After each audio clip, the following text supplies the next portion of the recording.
তোমার বাড়িতে কিছু শেষরা গেস্ট টাউনের পরে। প্রিয়ার মা দিদি, দিদির মা প্রিয়া। মা সেংটা আন্টি আইছে। আরে সেংটা দি তুমি নিয়ে আইছো এতদিন পর। আচ্ছা বউ নেন বউ, আর কো কেমন আছো? হ্যাঁ আন্টি কেমন আছো? হ্যাঁ ভালোই আছে।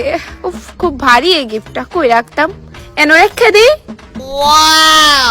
আরে মানছি অনেকদিন পরে আইছো, তা বললে এত বড় গিফট আনতে লাগে? আরে না না, এটা তোমরা লেগে আনছি না তো, তোমরা হইছো নিজের মানুষ, তোমরা এবার গিফট দিতে লাগেনি।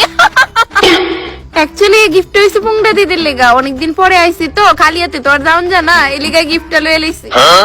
ওহো বুঝছি বুঝছি। আচ্ছা প্রিয়া মা যা গিয়া লিকাসাটা বুয়া। আচ্ছা মা। এই না না মনে চাটা বানাইও না, অ্যাকচুয়ালি আমি লিকাসা খাই না। তোমার লেগে কেডা বানাইতেছে? আমার এখন চাই টাইম, যা মা বানা আমার লেগা। তুমি তো আমার নিজের মানুষ, তুমি না খাইলেও চলবো, পুংডা দির বাইত খাইলেও জায়গা আমার দেরি হইতাছে। আমি যদি আর জীবন আই এই বাড়িতে।